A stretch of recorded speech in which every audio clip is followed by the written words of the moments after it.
السلام عليكم ورحمة الله وبركاته. وعليكم السلام ورحمة الله وبركاته.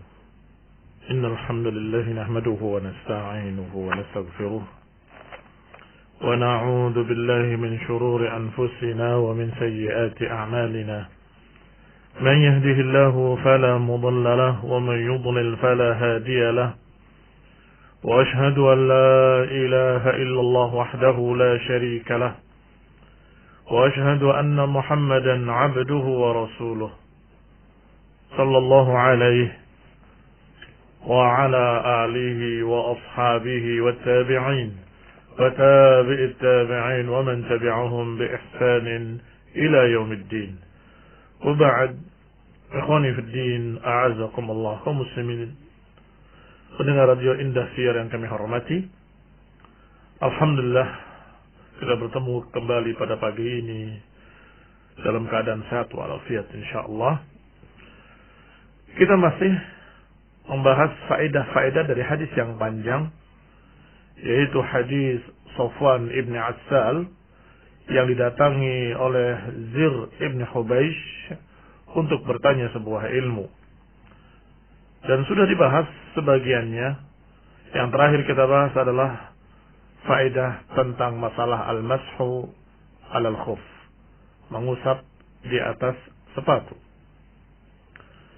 Yang berikutnya dari hadis yang sama disebutkan oleh Safwan ibn Assal teguran kepada seorang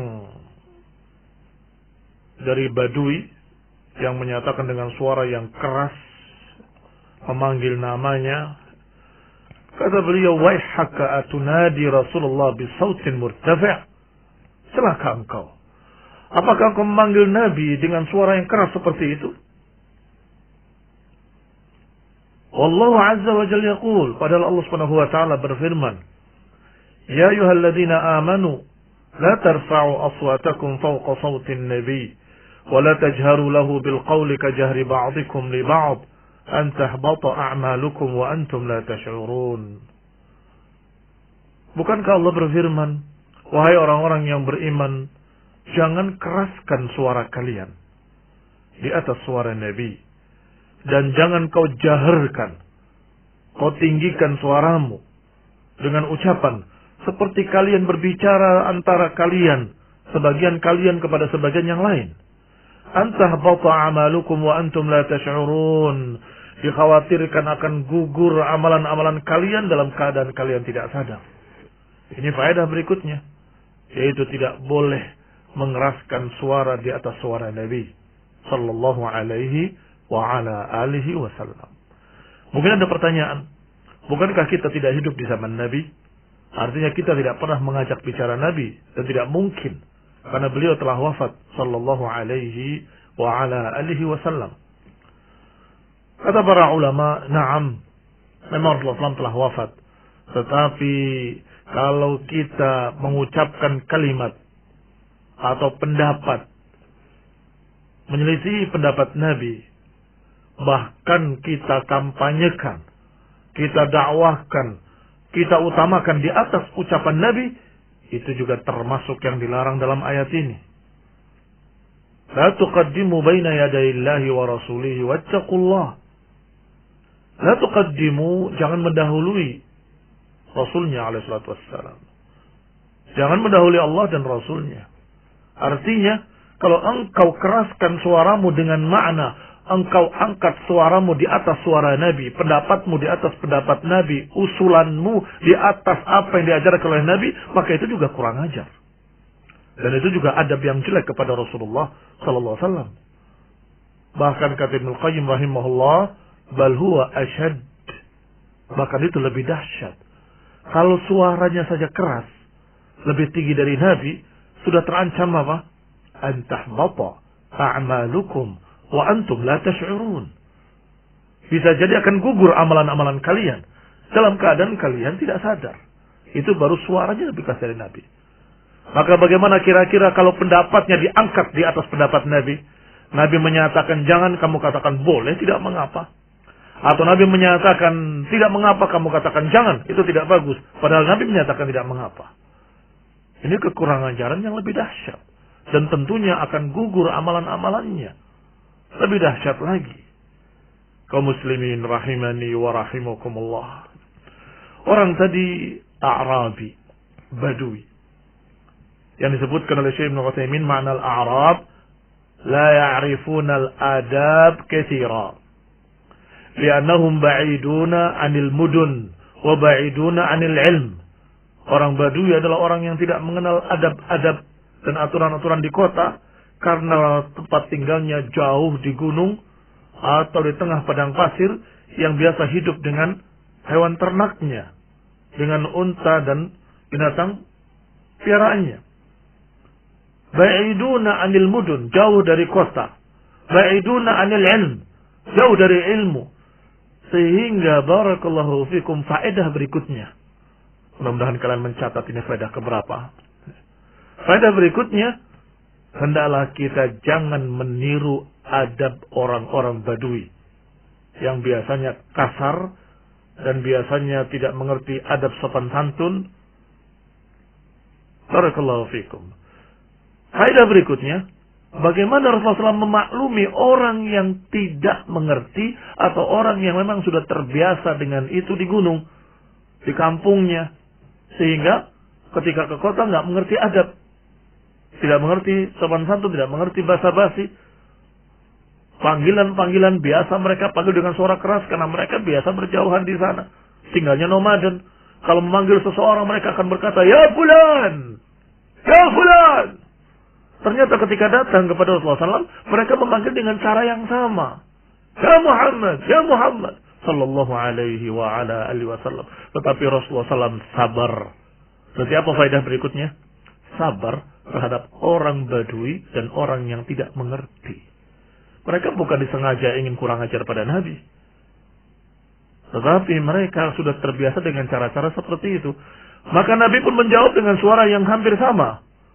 "Ya Muhammad, haum, haum, ya." Menjawab dengan suara keras pula. Sallallahu alaihi wa ala alihi wasallam mengimbangi apa yang dilakukan oleh kebiasaan mereka, orang-orang Badui, orang-orang A'rabi. Dan ini juga faedah yang berikutnya. Khatibun nas ala qadri uqulihim. Ajak bicara manusia sesuai dengan kadar pemahaman mereka, sesuai dengan kadar akal mereka. Artinya, agar bisa dipaham oleh dia, kita bicara dengan apa yang mereka bisa pahami. Jangan pakai bahasa terlalu tinggi. Karena interaksi dan komunikasi dan apalagi orang kampung nggak ngerti apa itu. Makanan apa itu interaksi. Jangan pakai ujub atau bangga diri dengan istilah seperti itu. Padahal yang dihadapinya orang kampung. Khatibun nas ala qadri uqulihim. Ajak bicara manusia sekadar nalar mereka. Maka apa yang bisa mereka paham, itu yang kamu sampaikan. Barakallahu fikum. Maka Rasulullah SAW menyambutnya dan tidak marah dengan itu. Dan ini bukan kejadian yang pertama. Banyak kejadian-kejadian lain yang Rasulullah SAW diperlakukan oleh Yahudi dengan cara yang kasar. Ada yang menarik jubahnya sehingga leher beliau memerah karena kasarnya jubah tadi ditarik oleh Badui. Beliau mengatakan, "Berikan apa yang Allah titipkan pada kamu dari harta sedekah. Aku orang miskin."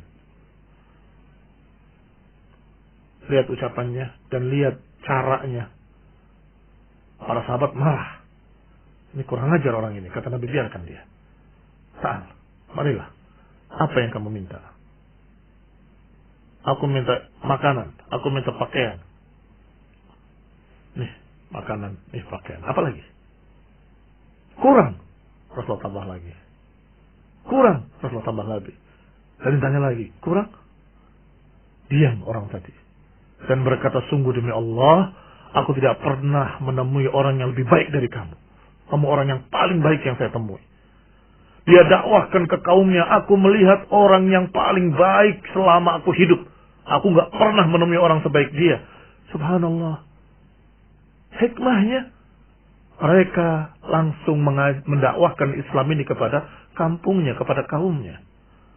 Pernah juga Rasulullah sallallahu alaihi wasallam melihat orang Badui juga kencing di masjid. Masjid waktu itu masih tanah.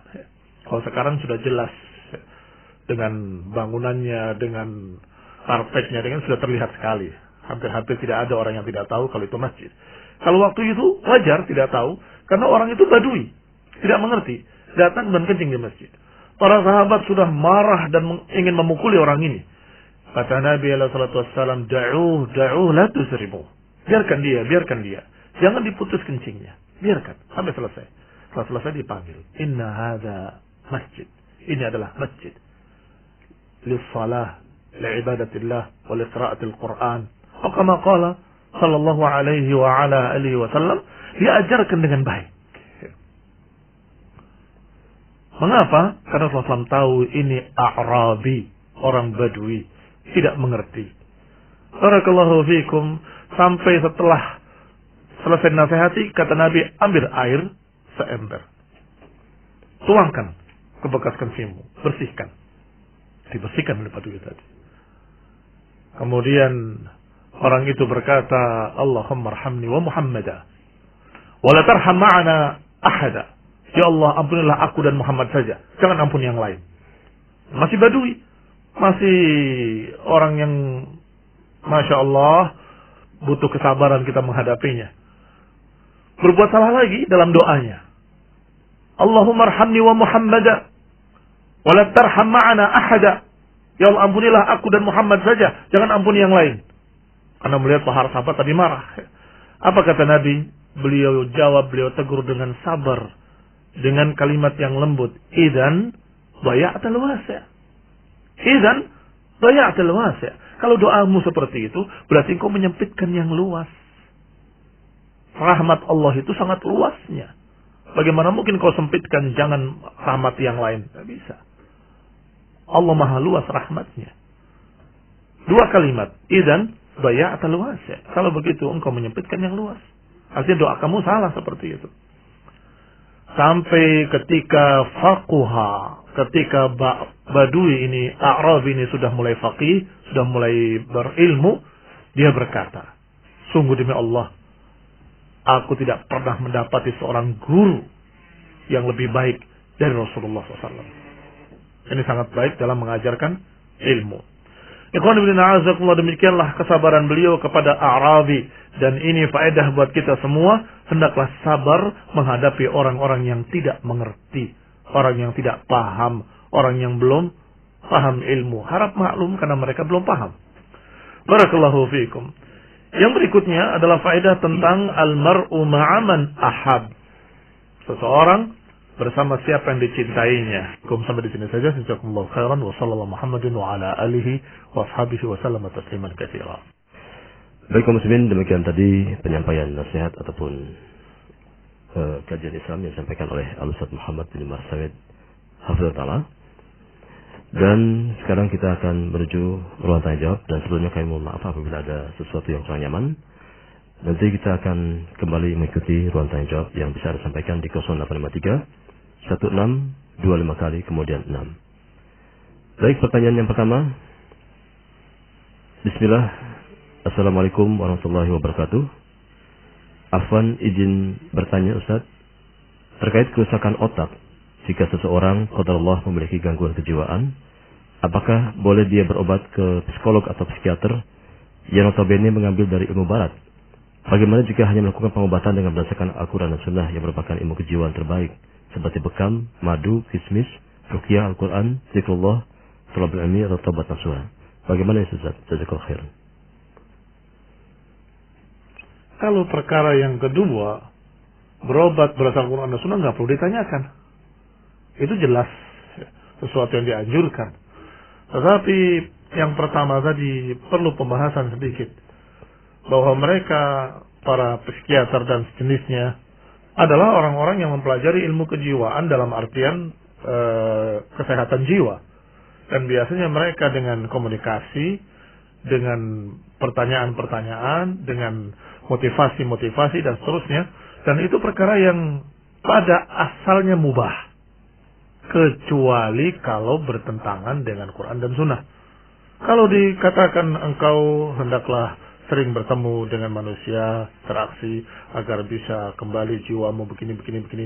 Itu nggak ada larangan kan? Kecuali kalau disuruh untuk kamu semedi di gua ini, semedi di gua itu, dan itu bukan psikiater, itu dukun namanya. Atau ada perkara-perkara yang bertentangan dengan Quran dan Sunnah dalam bentuk lain, maka itu adalah sesuatu yang dilarang. Tetapi pada dasarnya masalah pengobatan, apakah pengobatan dalam bentuk pengobatan jasmani dengan berbagai macam obat-obatan, maka pengobatan rohani dalam jiwa adalah dengan berbagai macam motivasi. Sehingga kalau ditanya motivasi apa yang paling bagus, ya jelas Quran wa Sunnah. Motivasi apa yang paling bagus untuk mendorong seseorang untuk bisa semangat kembali dalam hidupnya, supaya tidak stres, supaya tidak lain.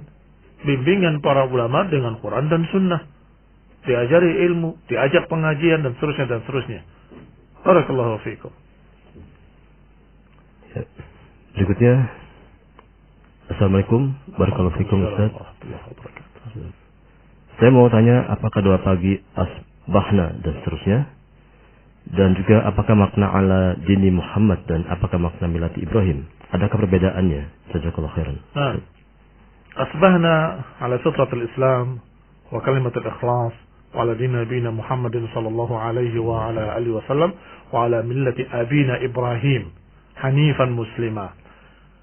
Ini adalah sunnah zikir pagi yang diajarkan oleh Rasulullah sallallahu alaihi wa ala alihi wasallam. Adapun maknanya, kami masuk ke dalam pagi dalam keadaan fitrah, di atas keislaman, di atas kalimat al-ikhlas la ilaha illallah, dan di atas agama Nabi Muhammad sallallahu alaihi wa ala alihi wasallam, dan di dalam millah abina Ibrahim. Apa bedanya din dengan millah? Kata para ulama bahwa millah itu lebih besar dari din. Maka kalau kita bikin diagramnya, maka millah itu lingkaran besar, sedangkan din di dalamnya lingkaran kecil. Di sana ada lingkaran kecil dini Nabi Muhammad SAW, ada lingkaran kecil dini Isa ibn Maryam, dini Musa alaihissalam, dan lainnya yang merupakan turunan Nabi Ibrahim alaihissalam. Sedangkan Ibrahim adalah bapak tauhid, yang dikatakan hanif karena cenderung kepada Allah dan menjauh dari yang lain, dan itu adalah kalimatul ikhlas, kalimat la ilaha illallah yang diajarkan oleh Ibrahim alaihissalam. Maka tauhid yang diajarkan oleh Ibrahim alaihissalam dilanjutkan di bawahnya oleh turunannya Ismail dan Ishak. Dari Ishak ada Yaqub, ada Nabi Yusuf, ada Nabi sekian anbiya sampai Nabi Musa, Nabi Isa, semuanya dari turunan Ibrahim, dari Ishak. Sedangkan dari Ismail alaihissalam tidak ada kecuali Nabi terakhir Nabi Muhammad sallallahu alaihi wa ala alihi wasallam. Baik, berarti mereka semua di dalam millah abuhum Ibrahim, di dalam millah yang diajarkan oleh Ibrahim, yaitu tauhid. Agama Nabi Musa agama tauhid, agama Nabi Isa agama tauhid, agama Nabi Muhammad SAW agama tauhid. Semuanya di dalam millah Ibrahim alaihissalam. Sebagaimana disebutkan dalam ayat, wa ja'alaha kalimatan baqiyatan fi aqibih. Allah jadikan kalimat Ibrahim itu sebagai kalimat yang kekal, terjaga selalu pada seluruh turunannya dari para anbiya setelahnya. Apa kalimat yang dimaksud? Itu kalimat Ibrahim alaihissalam, bahwa tidak ada yang aku sembah kecuali engkau. Tidak ada yang aku ibadahi kecuali engkau ya Allah. Faja'alaha kalimatan baqiyatan fi aqibih. Allah jadikan kalimat Ibrahim tadi, kalimat tauhid, sebagai kalimat yang kekal di belakangnya. Inilah yang dikatakan millah. Maka agama Nabi Muhammad SAW masih di dalam agama tauhid yang diajarkan oleh Ibrahim alaihissalam. Wallahu ta'ala a'lam. Berikutnya izin bertanya, bagaimanakah cara kita agar terhindar dari fitnah hidup dan fitnah mati? Naam. Barakallahu fikum, pertanyaan yang berat. Tetapi mungkin kalau secara teorinya mudah dikatakan. Ketika prakteknya kita perlu usaha yang sungguh-sungguh dan doa kepada Allah Ta'ala. Yang pertama, agar kita terhindar dari fitnah hidup dan fitnah kematian adalah doa sebelum salam setelah tasyahud. Allahumma inni a'udzubika min adzabi jahannam wa min adzabil qabri wa min fitnatil mahya wal mamati wa min syarri fitnatil masiihid dajjal. Ya Allah, lindungilah aku dari adab neraka dan adab kubur, dan lindungilah aku dari jeleknya fitnah hidup dan jeleknya fitnah kematian. Doa itu jangan lepas. Dan doa harus diiringi usaha. Usahanya adalah hendaklah engkau berpegang dengan sesuatu agar tidak terhempas oleh fitnah yang bagaikan gelombang dalam kehidupan. Jadi kalau kita umpamakan fitnah-fitnah itu seperti gelombang, yang selamat adalah yang berpegang dengan sesuatu agar tidak terhempas oleh gelombang tersebut.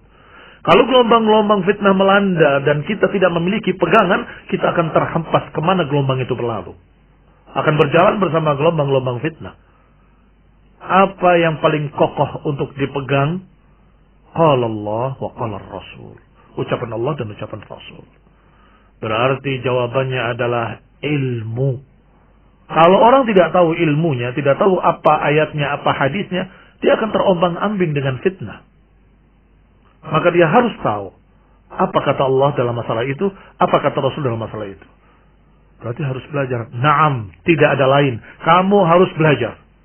Kita semua harus terus belajar, mempelajari ayat-ayat Allah dan tafsirnya, mempelajari hadis-hadis Rasulullah SAW dengan syarah-syarahnya, mempelajari ucapan para salafus saleh tentang ayat dan hadis,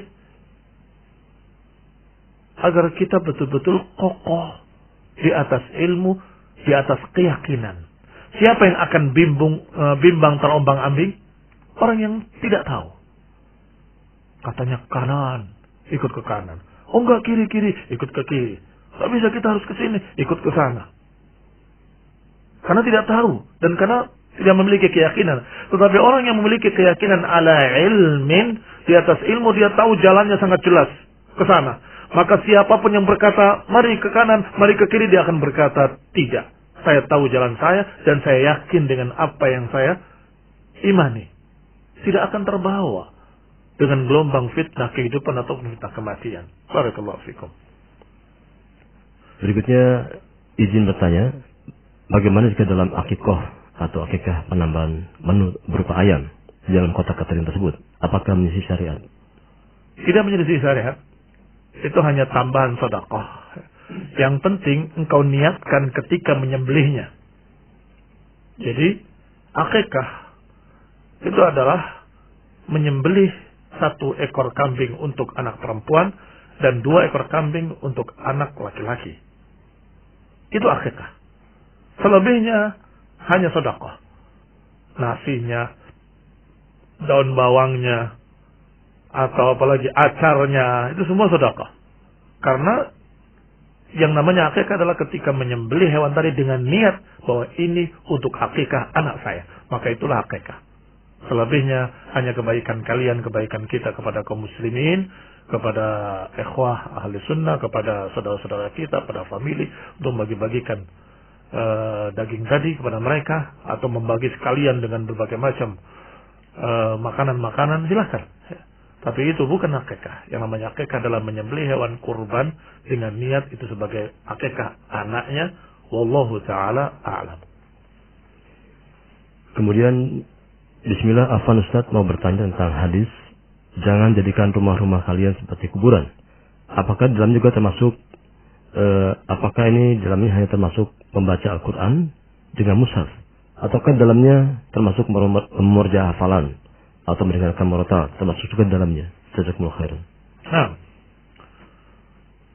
walaupun awalnya atau hadisnya berbunyi la taj'alu buyutakum maqabir, jangan jadikan rumah-rumah kalian sebagai kuburan, hendaklah kalian salat sunnah di rumah kalian, atau dalam hadis disebutkan iqra'u surat al-Baqarah, bacalah surat al-Baqarah di rumah kalian, jangan jadikan rumah kalian seperti kuburan. Qira'ah dan salat sunnah itu asalnya. Tetapi tentunya untuk membedakan kuburan dengan rumah, adalah pertama karena dua itu. Yaitu Quran, bacaan Quran, dan salat sunnah. Itu yang langsung nafsan sarihan. Dan tentunya termasuk membedakan adalah dengan ibadah apapun di dalamnya. Di dalam rumah. Karena masjid adalah tempat ibadah, kuburan bukan tempat ibadah. Dan rumah boleh dan dianjurkan untuk diperbanyak ibadah di rumah. Maka bedakan dengan kuburan, yaitu dengan memperbanyak ibadah. Adapun kuburan bukan tempat ibadah. Maka hendaklah beribadah di rumah kalian. Tentunya bukan yang harus ke masjid. Yang harus ke masjid adalah bagi laki-laki sholat 5 waktu. Yang wajibnya, yang fardunya. Kalau ada qabliyah, banyak-banyaklah qabliyah di rumah. Agar rumah kita bercahaya. Baca Al-Quran di rumah. Agar rumah kita tidak seperti kuburan. Karena kuburan tidak dikerjakan sholat di sana. Tidak dikerjakan ibadah di sana. Dan tidak pula dibacakan Quran di sana. Maka jangan jadikan rumah kalian seperti kuburan. Ramaikanlah rumah kalian dengan salat dan qiraatul Quran. Dan secara umum diramaikan dengan ibadah-ibadah. Talabul ilmi ibadah. Menghafalkan Al-Quran ibadah. Menghafalkan hadis ibadah. Mempelajari ilmu ibadah. Kerjakan PR ibadah. PR maksudnya PR. Pekerjaan rumahnya anak-anak. Dalam masalah tauhid. Dalam masalah tajwid. Dalam masalah. Itu juga ibadah. Mengajarkan anak-anak juga ibadah. Semuanya ibadah. Maka ramaikan rumah kalian dengan ibadah. Agar jangan seperti kuburan. Wallahu ta'ala a'lam. Berarti termasuk dalamnya murojaah hafalan anak-anak sendiri. Termasuk murojaah hafalan juga ibadah. Kalau murotal radio atau rekaman. Termasuk itu juga ibadah, karena ibadah bisa simaan, bisa qiraatan. Qiraahnya, membacanya ibadah, mendengar Quran juga ibadah. Kalau kita baca Quran, ibadah. Kita mungkin sudah berapa juz baca, mungkin agak jenuh, ditutup, tapi masih pengen dengarkan. Dia setelkan, nyalakan radionya atau nyalakan recordernya untuk mendengarkan murattal. Itu juga ibadah. Apa bentuk ibadahnya? Engkau mendengarkan Al-Quran. Itu ibadah. Kecuali kalau Quran disetel sendiri, kamunya sibuk sendiri. Untuk apa kamu setel kalau nggak didengar? Ya, supaya dapat pahala. Tape recordernya dapat pahala. Radionya dapat pahala. Kamu imam membaca atau mendengar. Itu ibadah kita. Ibadah dengan membaca Quran atau ibadah dengan mendengarkan Al-Quran. Dua-duanya ibadah. Walhamdulillah. Kemudian pertanyaan terakhir Ustaz, karena waktunya sudah habis. Semoga Allah menjaga Ustaz dan keluarga. Mau bertanya Ustaz, bagaimanakah adab Islam dalam membantah atau menasihati saudaranya yang menyimpang dalam jalan Islam yang lurus dalamnya ini? Jazakallahu khairan. Barakallahu fikum. Bantahlah saudara kita kaum muslimin dengan ilmu, bukan dengan sumpah serapah, bukan dengan caci maki, bukan dengan ucapan-ucapan yang jelek, tapi sampaikan ilmu. Itu adalah perkara yang salah, karena yang benar adalah apa yang dikatakan oleh Nabi SAW, begini. Dengan bahasa yang baik, mudah-mudahan lebih mudah untuk diterima. Tetapi kalau kita dengan cara yang kasar atau dengan bahasa-bahasa yang menyakitkan hati, khawatir malah tidak diterima. Bukan karena ayat dan hadis yang tidak diterima, tetapi karena gaya bahasa kita yang ditolak, atau gaya bahasa kita yang menyakiti hati mereka, hanya mereka malah menjauh. Yassiru wa la tu'assiru, basyiru wa la tunaffiru. Mudah-mudahkanlah, jangan membuat susah, jangan membuat berat. Berikan kabar gembira, jangan membuat orang lari. Wallahu ta'ala a'lam. Baik Ustaz, jazakallahu khair atas nasihat dan juga jawaban Ustaz. Semoga memberikan manfaat bagi kita semuanya. Dan kaum muslimin dimanapun Anda berada, usai sudah acara ini, dan mohon maaf bagi Anda yang belum terbacakan pertanyaan Anda. Semoga bisa dipertanyakan lagi atau bisa dibacakan lagi pada keesokan hari insyaallah. Dan akhir kalam kami undur diri dari Anda, dan mohon maaf atas salah dan kurangnya. Wassallallahu ala Muhammadin walhamdulillahirabbil alamin. Subhanakallahumma bihamdika asyhadu an la ilaha illa anta astaghfiruka wa atubu ilaik. Wassalamualaikum warahmatullahi wabarakatuh.